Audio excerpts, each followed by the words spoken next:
All right, hello. Welcome to yesterlore. My name is Grimm's Lawyer, and we are going today to continue to read Sir Orfeo. We did our first part last time, and we got up to line 99. What we're looking at right now is the original Auchenschlech manuscript. And what we're going to do now is go to the website, which is linked on the prior stream recording. I'm also going to drop the link here in the chat for anyone who needs it. I can drop it again a little bit later if more people filter in. I know I just started the stream, so some people might take a minute to hop on. But in any case, we are going to continue from where we left off.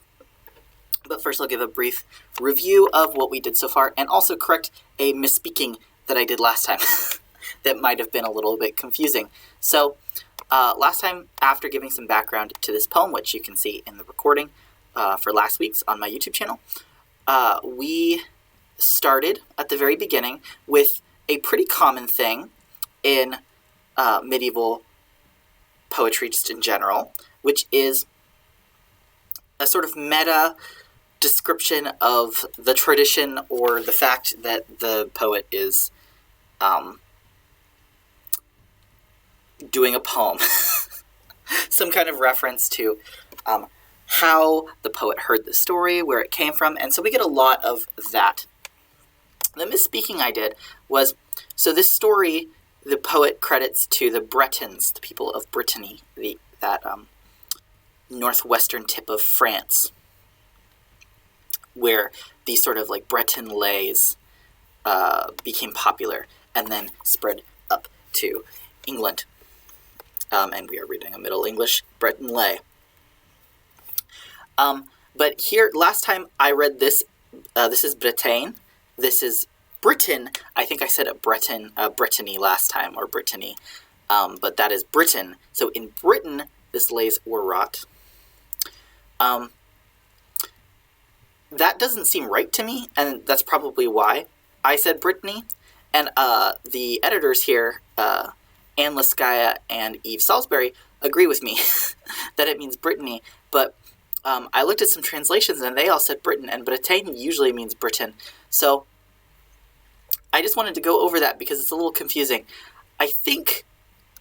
Personally, I think that I agree with the editors here that it's Brittany, and that it's Britons made her lays, or their lays. There means there. But I just wanted to point that out, that usually Bretagne means Britain, or Bretagne. But in this particular poem here, it means Brittany.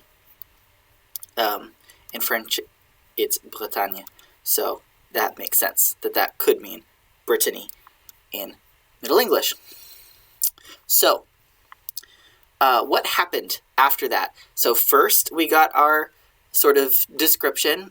The poet says, hey, I first got my original, off of which this is based, is from Brittany, as many Breton lays were. And I'm going to talk about marvelous things. I'm going to talk about, he lists different kinds. They list, I keep saying he. I want to go more into why I keep saying he. It's not just frivolity that is leading me to say he. There's speculation about who the author is here. But I'm going to try to stick to they, actually. I just have to correct myself because most scholars say he for the poet here. They talk about how there are many different kinds of lays, how some are about war and woe, some are about joy and mirth, some are about treachery and guile, some are about adventures, some are about humor, and many are about fairy, about the land of the Fae. And the most popular are about love, most of love. And we're kind of getting a love poem a little bit here. There's going to be some romance, in the modern sense of romance. But there's also going to be some fairy as well. And maybe even some war, or woe. And then we talked about how he got this from the Bretons, and there was a great king of England, Sir Orfeo. Here we get Sir Orfeo, which rhymes with treu here, but for the rest of the poem he's called Orfeo. Here, I think this is just to rhyme with treu. And he was the best harper, the best singer of all, and he was a great king. And then we get further down his lady, the Queen of Price, Queen of Excellence of Price, Dame Herodis. Dame Herodis. Not sure if I should be pronouncing the H there or not. Most people I know pronounce it Herodis with an H, although it comes from probably what was originally a silent H, because this is Eurydice. If you're thinking about the original Greek myth of Orpheus and Eurydice, her name is Eurydice, so it's an EU here. But actually, why don't I just read the line and see if it metrically works better with or without the H? That was eclepid Dame Herodis. The king had a queen of Price. That was eclepid Dame Herodis. If it's Dame Herodis, I think that's too many syllables. Although this poet's not being super strict about the number of syllables. They're being pretty lax. The fires levity for the nonnes, that micht gone on body and bonus, full of love and godliness, ac no man might tell her fairness. Okay, so we get Dame Herodis. She's the fairest lady and full of love and goodness. No man may tell her fairness. She's the fairest of them all. In the Snow White sense. She's awesome, according to this poet. So, we got that. And she goes maying with some of her ladies. So in May, she goes maying, going out, just enjoying the spring with her ladies. She went with two maidens. By an orchard. So she went into the orchard at the Undrentid, or the Undertid. That's the sort of period of late morning from like 9 to noon. And she fell asleep by the impetre, the grafted tree, because this is an orchard, so it's going to be sort of artificially grafted onto the scion. So she falls asleep by the impetre, and she fell asleep, and then the maidens wouldn't wake her up, so she slept till afternoon. Once it was afternoon, she woke up and starts screaming, rubbing her face, scratching her face.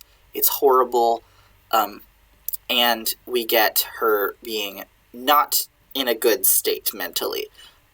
They say that she went mad. So they go back to tell the king, hey, your lady is having a bad time. What should we do? And from the palace, squires and knights are sent to hold the queen down so she stops hurting herself. There were knights ran, and ladies also, damsels, 60 and more. In the orchard to the queen they came. I'm kind of leading us up back to where we left off. In the orchard to the queen they came. He kom, and her up in her armes nom. They took her up in their arms. And brocht her to bed at last, and held her there fine fast. Held her fast in her bed. Ac ever she held in og cry, and wold up and away. She tried to get away. She tried to run away, and she kept screaming. And then we left off with, when Orfeo heard that tiding, never him was nas worse for nothing. Never him nas worse for nothing. He had never been worse for anything. And this is a great contraction that I didn't really go over last time. Nas is ne was, smashed together. So the old way to negate a verb in English, nowadays we use don't. We take the verb do and smash an nt or a not at the end. Do not verb, which is kind of weird compared to other European languages because it's adding a whole extra auxiliary in order to negate the verb. English is not the only language to do that, not even the only language in Europe, but it is a pretty unique thing about English compared to other European languages. Middle English does not do that quite as much. They still retain the old way to say not from Old English, which is the pronoun, or not the pronoun, the particle ne, sort of an adverbial particle there, ne, which means not, and that just goes right before the verb. And oftentimes with the verb to be, is, am, are, etc., the N just kind of attaches to the beginning, so you'll see things like nis and such. And with was and were, often the W kind of gets replaced by the N, and we get words like nas, which is ne was, kind of contracted. So never him nas worse for nothing. Never him not was worse for nothing. We also get a triple negative here, which is super allowed in Middle English and just emphasizes the negativity. You're stacking on negativity. So never him nas worse for nothing. It was never worse for nothing. So he had never heard of a worse thing. That's where we left off last time. So we're going to continue, and he's going to ask his wife what happened. So I'm going to go ahead and read it in Middle English, and then we'll kind of go over it a little bit. I'm just taking note of some things here. Trying to keep track of where we're starting and ending. Because last time I forgot to do that, and I had to rewatch part of the stream to figure out where we left off. Okay, so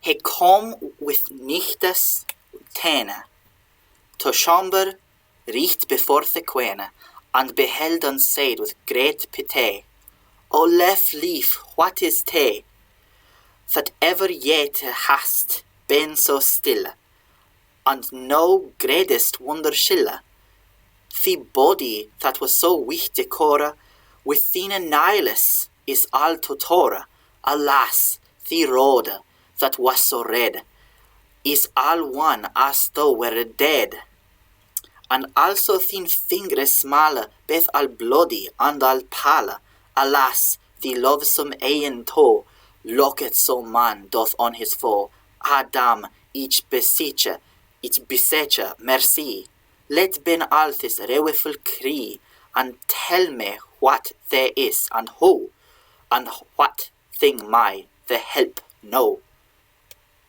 Okay, we're going to stop where his quote stops.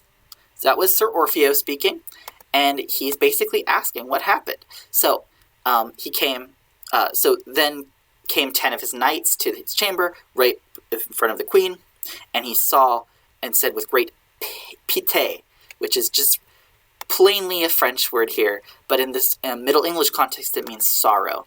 You'll see pité a lot. It's where we get the word pity from, but it's more general than pity. It's just any kind of sorrowful feeling here. And he says, O lef leaf. And this is a fun, not as common example of how to lengthen a vowel here in Middle English by just doubling it. Usually they just don't write the double vowel and you have to infer. Like with ban here, this is a long E, a, ban, but they just don't write it. But sometimes you'll see double letters, like here, leaf, this is where we get the word life from, and we have this adjective lef here.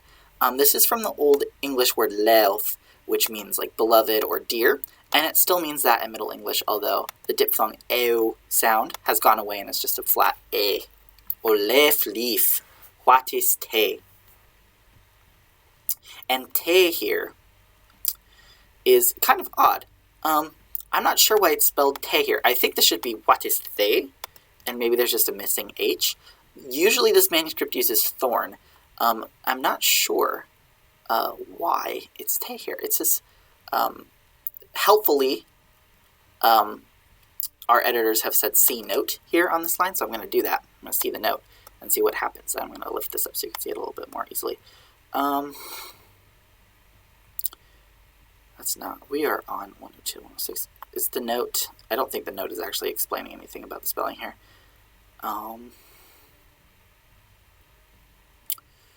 We are on 103. So I guess the note is unhelpful. That's cool. The note does not help us with what we want to know. Regardless, what is te here? I just can tell from context this is supposed to be what is going on with you, is what he's asking here. This should be like, this is sort of like an old retention of the dative, like with you or to you. What is with you? What's with you? Which is a very modern English thing to say. What's with you? What is it with you? What is happening? That ever yet hast been so still. And this is not yeet. This is yet. Ever yet. And I'm not sure why there's an E here. I don't think there should be an E. This might be just a strange spelling thing. I don't think there's an etymological reason for there to be an E here. I might be mistaken, though. But I don't think there's a reason. Because in Old English, the word is yet, G-I-E-T, usually. Or G-E-T. There's no reason for there to be an E.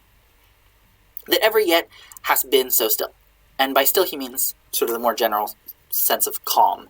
That ever has been so calm. So why are all of a sudden you having this sort of very unusual reaction to having fallen asleep by a tree?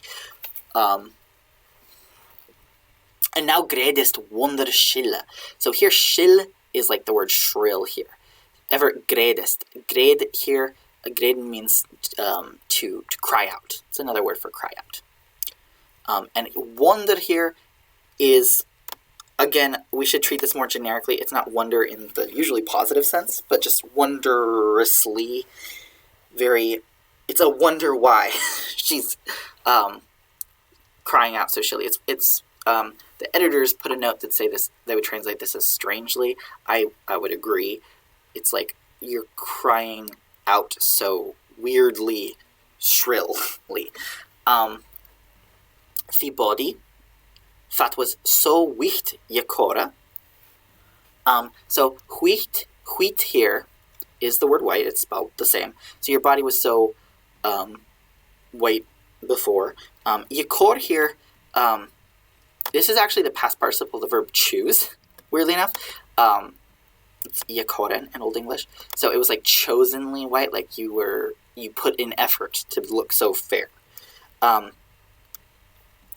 With thy nails is al totor, all torn apart. And this to prefix is one of my favorite prefixes. It basically is a prefix you can put on a verb to mean that something is separated. And here it's torn apart. It's sort of like adding a part to your verb here, but it's just with the prefix to.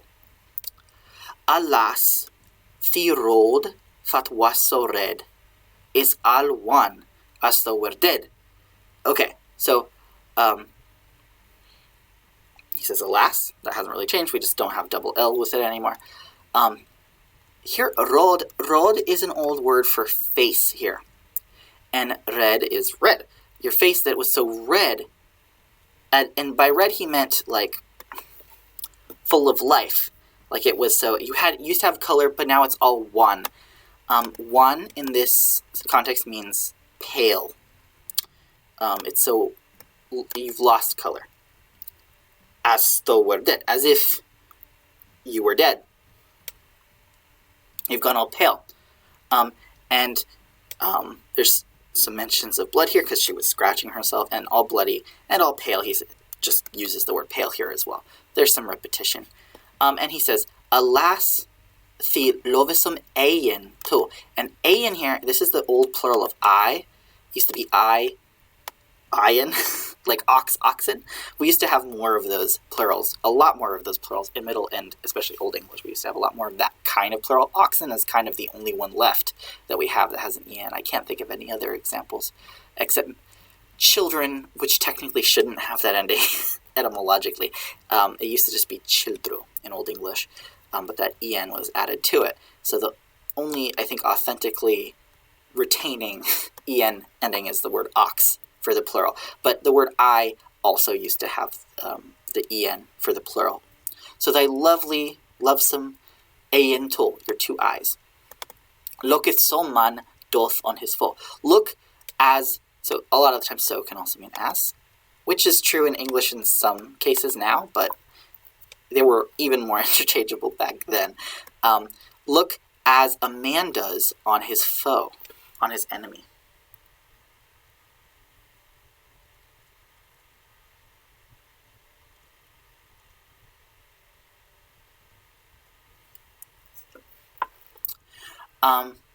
And so he says, "Ah, dame, ich beseche merci." So lady, I beseech. We still have that word, although it's very antiquated to use now. Merci, here, mercy is where we get the word. Merci, it's also the word for thank you in French still. At this period, though, it could also sort of be a please as well in Middle English. Let ben all this rueful cry. All this, so let be, all this rueful cry, all this pitiful, unfortunate cry. And tell me what they is. Again, this is the they as up here. What is with you? What is it with thee? And how? And what thing may help thee now? My they help now. So what's going on? Why has this happened? And how can I help? Is sort of the gist of what we get from Sir Orfeo here. Then he says, "Tho lie she still." Oh wait, he's not talking anymore. We have quotes here, thankfully, from the editors here. "Tho lie she still at last, and gone to weep sweet fast, and said thus the king to, Alas, me lord Sir Orfeo, say then we first together were, honest wrath never we ne'er, but ever each have beloved there, as me lief and so tho may. Ac no we mot delen at all, doth he best for he mot go." Okay, what did she say? Alas, my lord Sir Orfeo, that's pretty understandable, I think. Seven. Oh, I should actually go up a little bit more. We started up here.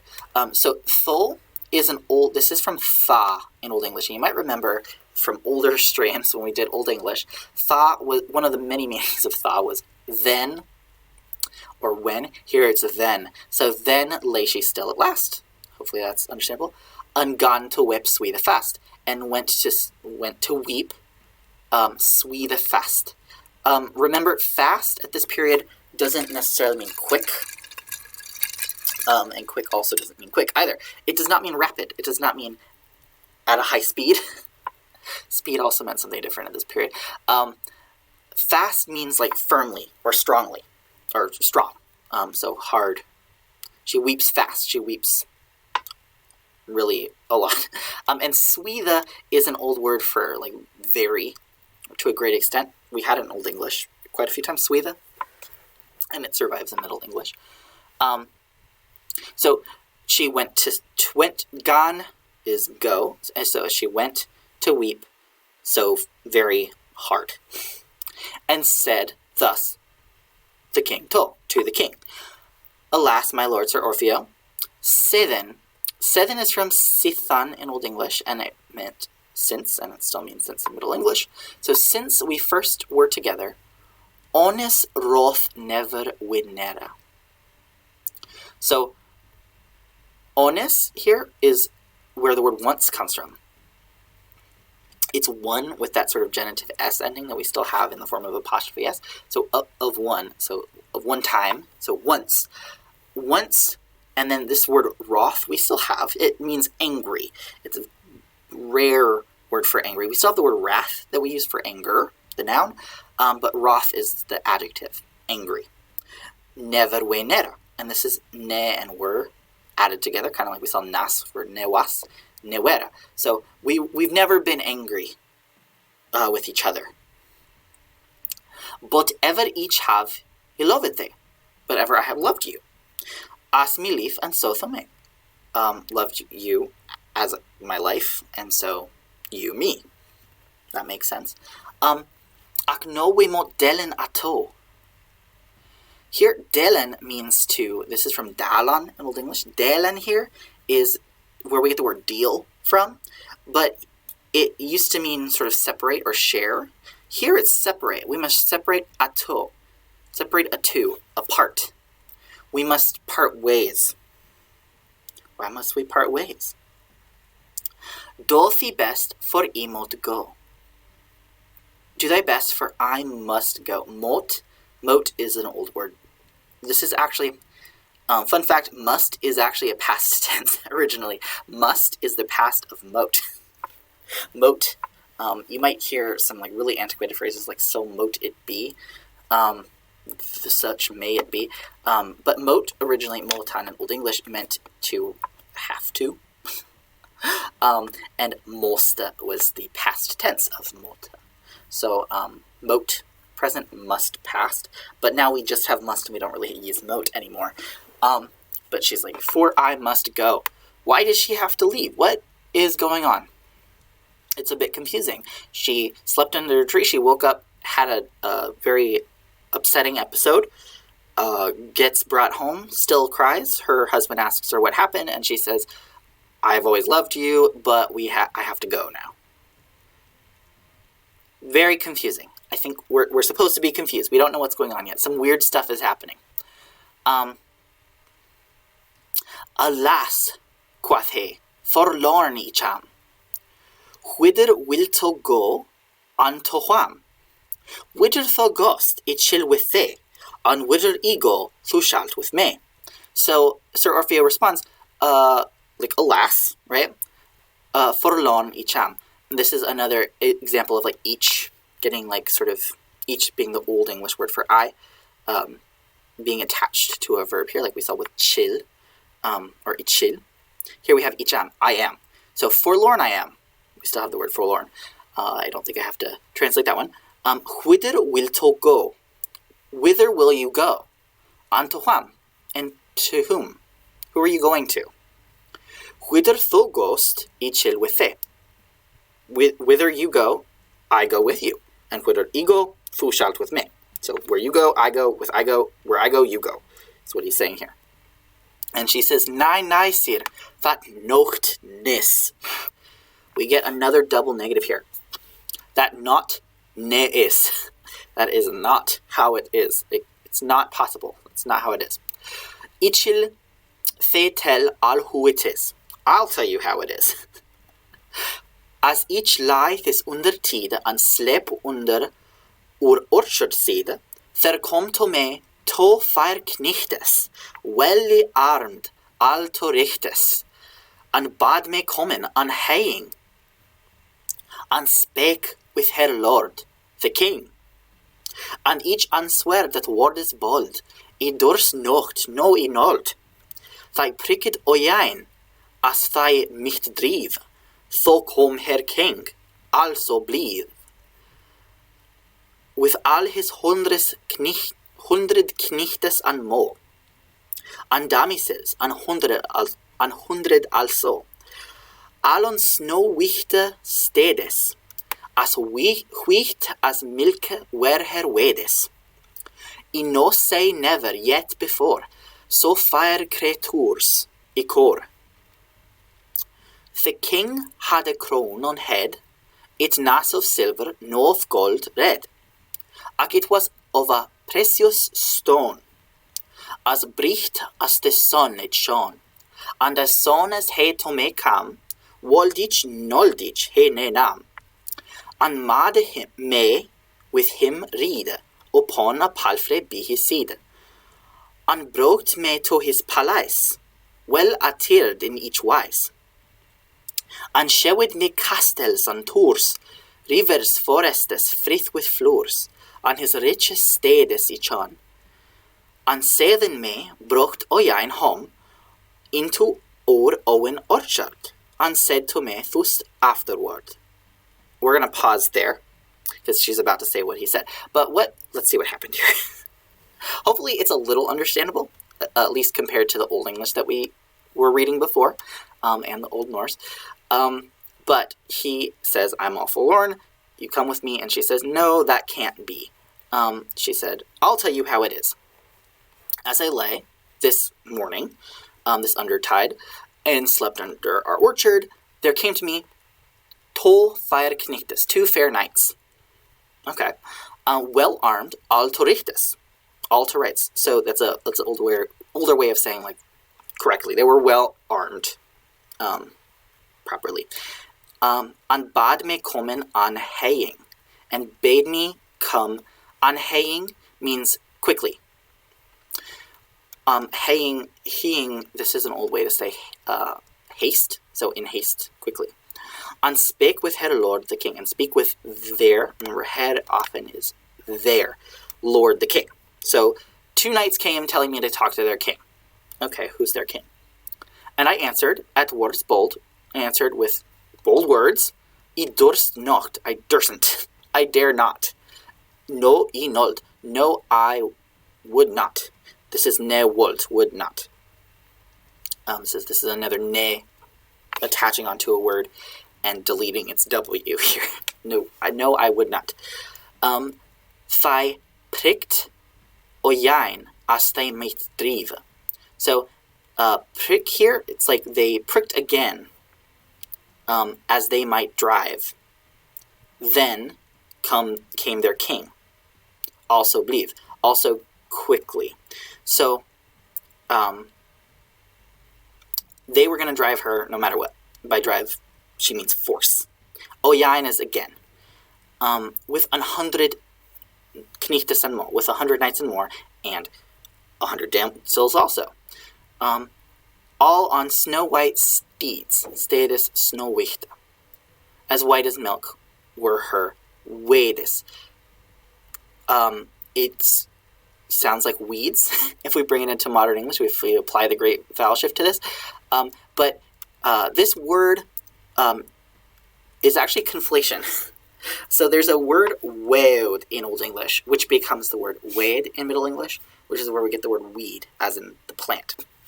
But there's also a word wad in Old English, which is unrelated, and it means cloth, like garments. And this is that word. So they were on white steeds, and white as milk were their weeds, their clothing.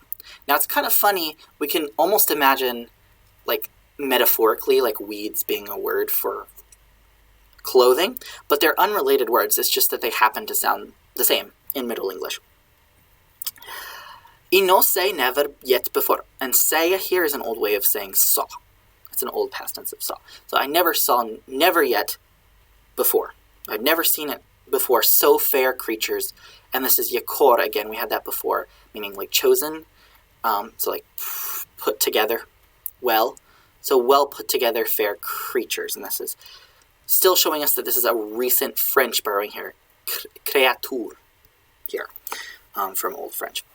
The king had a crown on head. King had a crown on his head. It not of silver nor of gold red. It was not of silver nor of gold. But it was of a precious stone, as bright as the sun it shone. And as sun as he to me came. He came to me as the sun. Woldich noldich he mena. Would I? Not would I. He came to me. Now this is a fun past tense of a phrase that has been frozen in modern English. We have the term willy-nilly in modern English. And willy-nilly kind of means like, how to define willy-nilly? Like not super serious, I guess?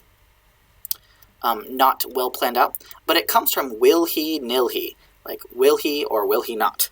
Whether he wants to or not. Now, this is that same formula, but it's in the past, and it's with I. Will I, nil I, but now it's past. The past of will is would. Of course, would has more uses in modern English, and it's used in that way in Middle English, too. But one of its uses is just as a past of will, will as in wanting, and this is will wanted not. So if I wanted to or not, would I, nud I, he me nam, and this is that past of that verb noma that we saw before, which meant to take. He took me. Whether I want to or not, he took me. And made me ride with him upon a palfrey by his side, and brought me to his palace, well attired in I was. So I, oh no, this is each, sorry, in itself, its own ways. So it was well attired in all ways. And by attired, we use attire for clothes, but here it's attired as in like decorated. Well decorated. So he took me on his white horse, or by his side, to his palace, which was all beautifully decorated, and showed me castles and towers, rivers, forests, full of flowers, frith with flowers. Frith here means like woods. Here, so frith with flowers, and rich steeds, each one. And rich here being more like beautiful. And seven me brocht again home, and then brought me again home. Brought me back home into our own orchard, and said to me thus afterwards. Okay, so we're caught up with where we were before. Let me read some more. He says, so this king, whoever the heck he is, says, where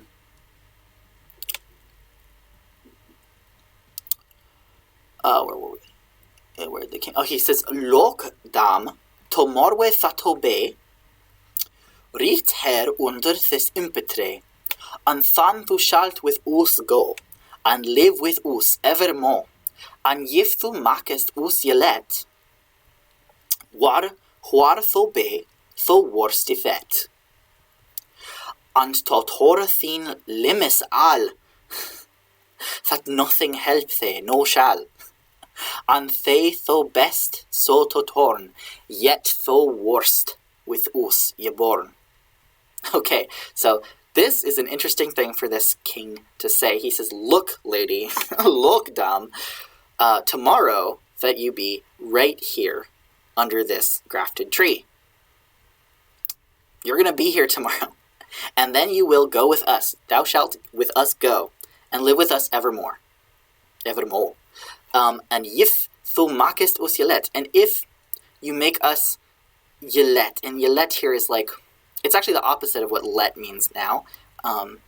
If you make us have to work for it, basically, where you are, thou worst yefet, you will be fetched, unto torthin limbs al, and thy limbs torn all, that nothing help thee no shall. Nothing will help you then. Okay, it's kind of scary. And they thou best so to torn, and they thou best you torn, and they here is more like the though. They thou best so to torn, and though the beast so torn up, even if you are torn up, yet thou worst with us ye born, you will be born with us. And by born, it's like the past of bear, so it's like carried. You'll be carried with us. If you put up a fight, we're going to tear your limbs. And even if you're torn up, we're still going to bring you with us. Basically, you're coming with us whether you like it or not, is what he's saying. Tomorrow, you'll be here at this orchard, and we will take you. Scary. Scary. Now,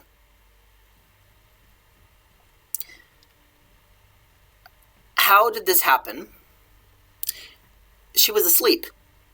She fell asleep at the orchard and woke up crying and screaming and scratching herself. And Sir Orfeo asks her what happened, and she tells this story. So the first question is, did this actually happen? Or was this her dream?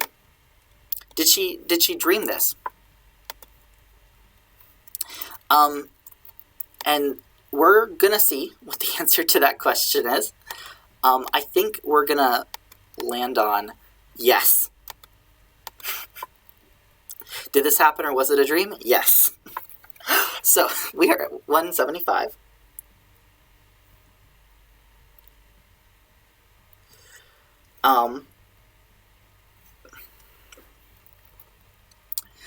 Okay.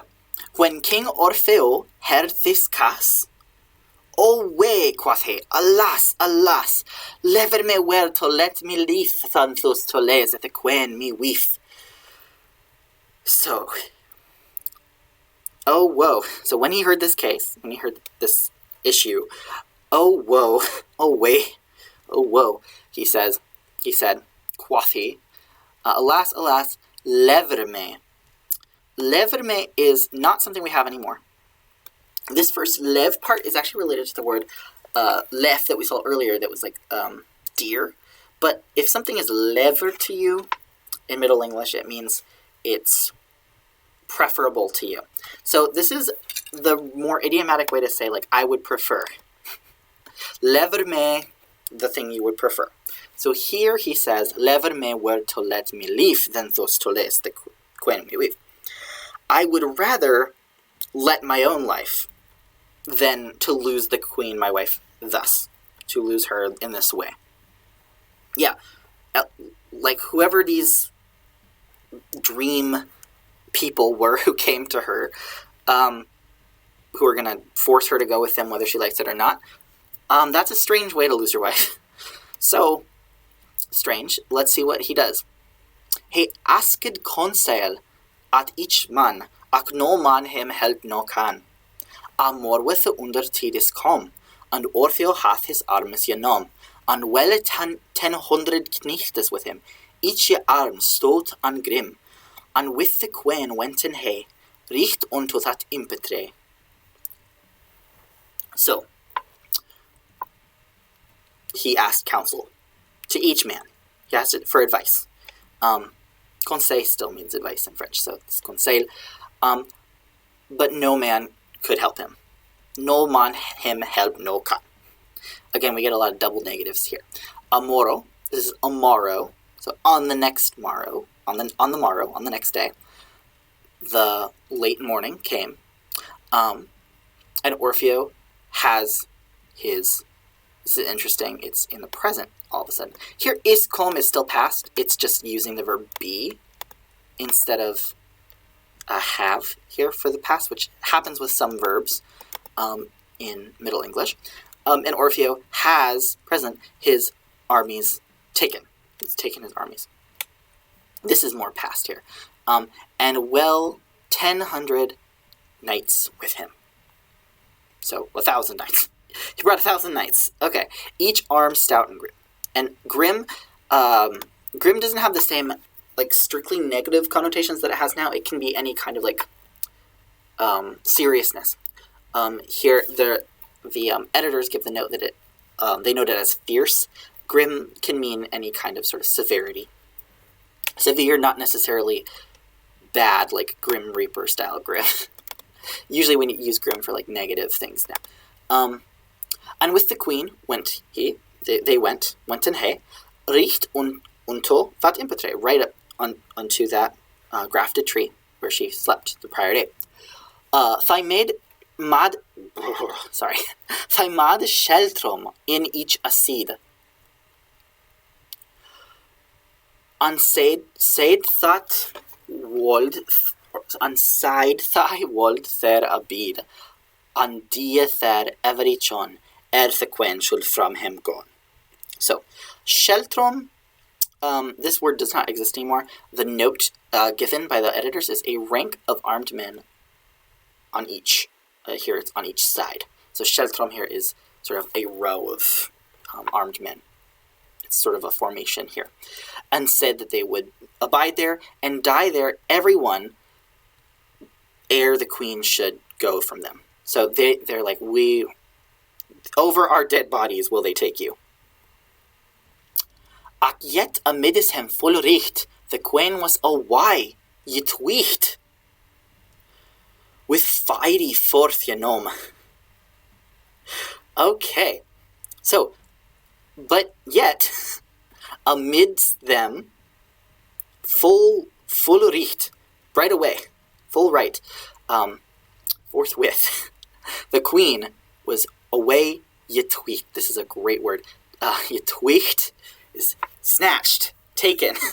She was snatched with fiery forth genoma. With ferry, forth taken. And here ferry, remember the word ferry is kind of ambiguous at this point in time. There's the word fée, from Old French, that means the being, the mystical being. And then there's faerie, which is the place where fae live. But we're at a weird transitional stage where faerie can also mean just like the concept of faeness and anything associated with them. So here it's like magic. With fairy, she was taken. She was taken with faeness, with some kind of magical method. In a fairy way, she was taken. So even though they were all surrounding her, they were like, over our dead bodies, they will take you. Some kind of magic spell grabbed her. She was snatched. Men wist never where she was become. And this is, wist here means no, they knew. They wit not. They wot not. They never knew where she was become, where she became, where she went. So was there kring, wepa and woe, though there was crying, weep and woe. The king into his chambers go, and oft sworn upon the stone, and mad switch deal, and switch moan. That nay his leaf was ye spent, there was none amendment. He clapped together his barons, earls, lordes ofrenuns, and when they all ye common were, lordingus he side before you here, each ordain min heia steward, to witta me kingdom afterward. In me stead ben he shall, to keep me Londis overall.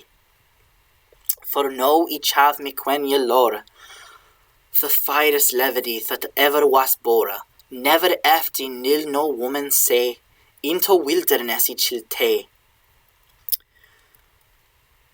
And live there evermore, with wildes bestes in holtes hore. And when ye understand that ye be spent, mak yo than a parliament, and chase yo a new king, no doth your best with all me think. Okay, so he makes this speech. After the fairies take her, so now we've learned probably that it was some kind of fae that came to her in her dreams, but have come IRL now to grab her with some kind of spell. No one knew sure where she went, even though there was crying and weeping. The king went to his chambers. He swooned upon the stone.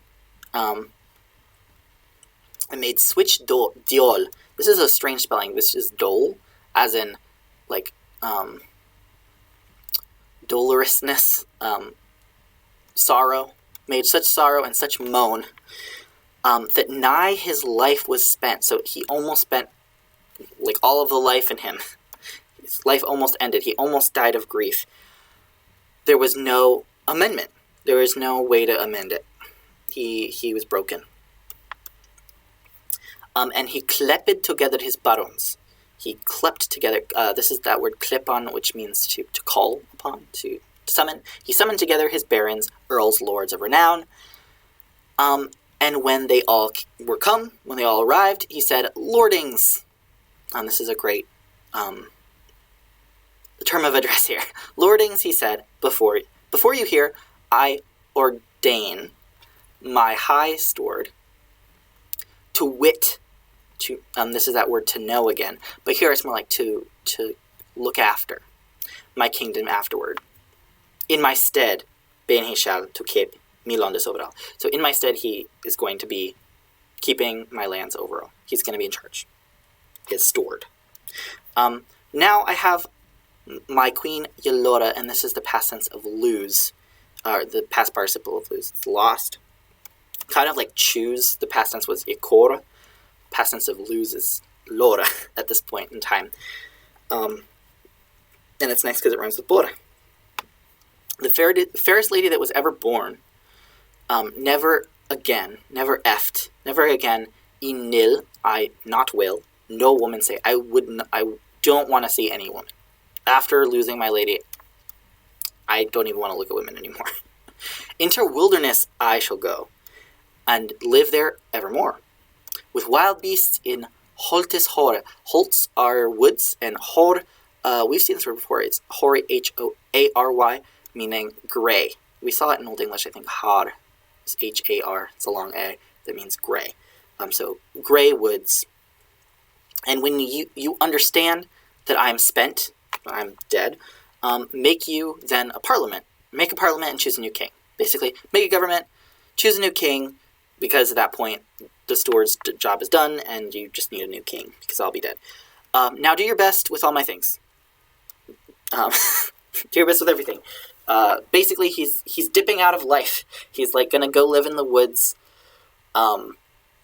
It's basically abdicating.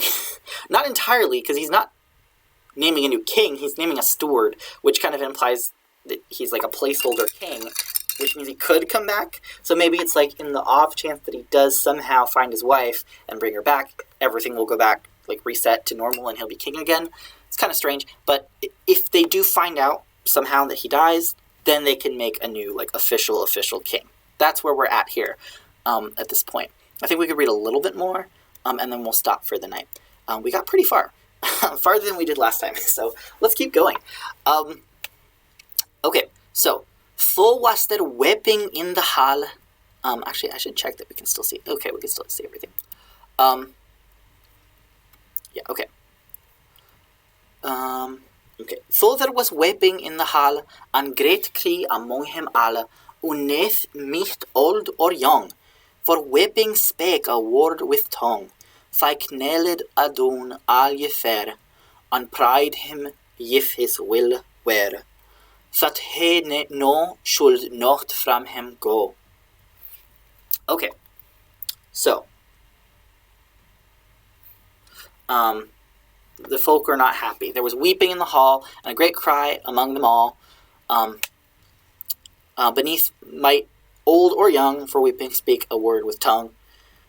They kneeled down, all before him together, and prayed him, like they begged him, if his will were, that he should not go from them. They were like, please don't leave, because everyone loves this guy, right? He's the greatest harper, everyone loves this king, he's like the best of all. So, do why, quoth he, it shall be so. Do why is great. Basically, that's enough. Do why. Do away.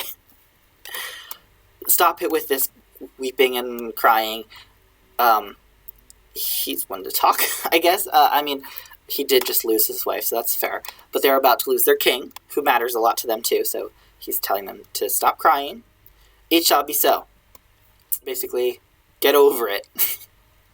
All his kingdom he forsook. He forsook his kingdom. He's kind of shirking responsibility a little bit here. But it is his queen. All his kingdom he forsook. Both a sklaven on him he took. But took on him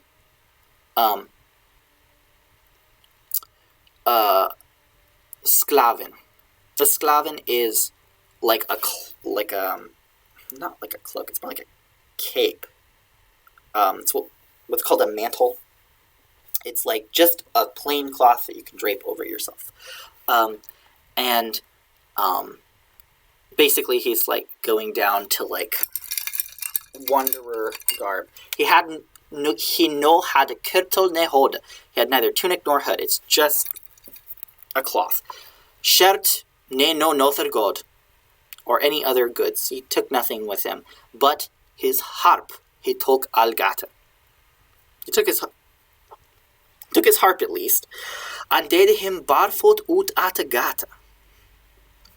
And went barefoot out of his gate.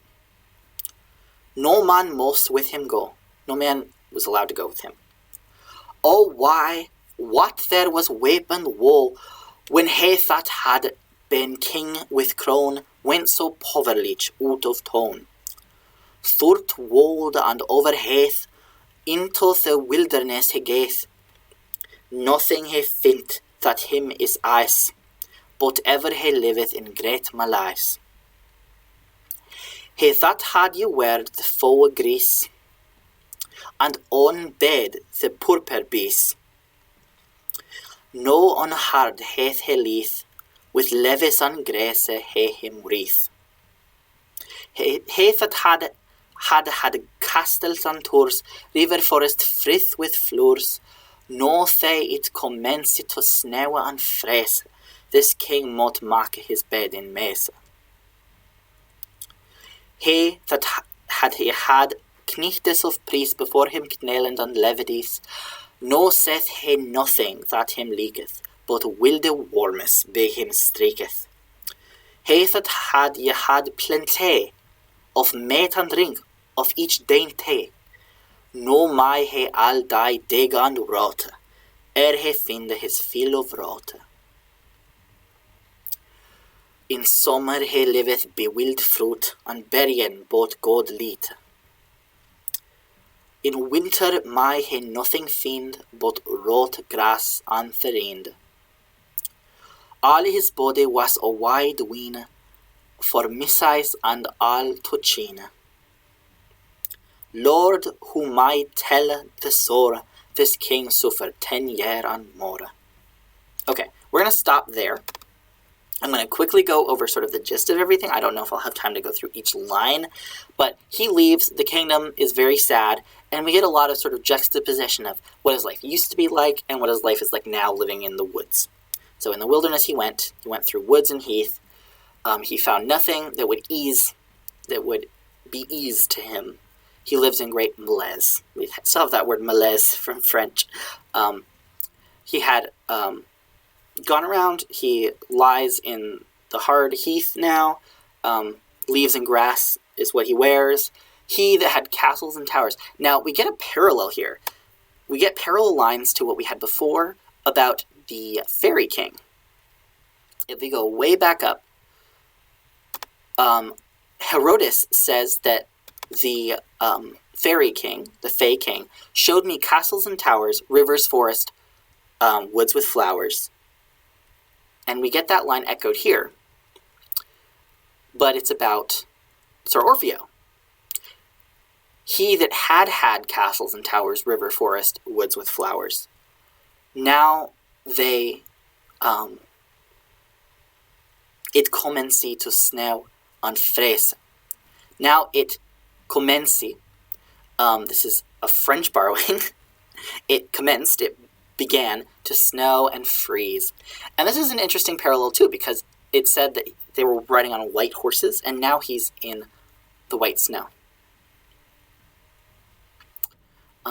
The king must make his bed in moss, mesa in moss. He that had great knights of price before him kneeling, and ladies now sees nothing that is good to him, nothing that pleases him, but wild worms. And by worms, it could be worms, it could also be snakes. The word worm is more fluid in Middle English.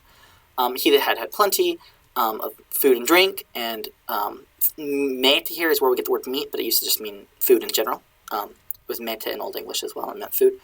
Of each dainty, of each delicate thing, each delicacy. Now he must dig and sort of paw until he finds his fill of roots. In summer, he lives by fruits. That's not too bad, but like if that's all you're eating, that kind of sucks. Berries, but God elite, very little. They're of little good. The berries of little good. Not very many berries, or not very filling berries. Except for roots, grasses, and the rind, like of a tree. All his body was dwindling away, dwina, for his missize, for his misadventure, basically, and all touchina, all chapped. Lord, who may tell the sorrow of this king suffered 10 years and more. Okay, we're going to stop there. He's in the wilderness, abdicated. He's stricken with grief because the Fae took his wife. That's where we're at, line 264. We will pick up from 265 next time. I hope you all have a great rest of your time zones, and thank you for joining me. I will see you next week. Goodbye. Oh, can Can I ask what translation this is? Well, this is actually not a translation. Good question. This is this is an addition. So all they've really done is normalized it with periods, commas, quotation marks, and capitalization and that kind of thing, and turned a lot of thorns into THs. This is Anne Lescaia and Eve Salisbury's edition, which is present in the book The Middle English Breton Lays, because this is a Breton lay in Middle English. We're just reading it in Middle English because it's actually pretty understandable, a lot of it, and I'm just going back over and explaining some of the harder to get words. And this edition is nice, this website, because there are some notes on the side that are helpful. I don't agree with all the notes as someone who reads a lot of Middle English, but or at least I don't disagree with any of this, just more like I would choose different wording. That's what every translator does. They just kind of prefer different words for things. But I don't have any gripes with really anything they say here. I think it's a good addition, and I'm going to post the link again in the chat. It will also be in the description of the YouTube upload of this stream later, which you can find the link to the YouTube on my Twitch account description. Yeah, thank you for being here. Thank you, everyone who is watching concurrently, and thank you everyone who's watching in the future. We will pick up next time, and I hope you all have a great rest of your time zone. Thank you, and goodbye.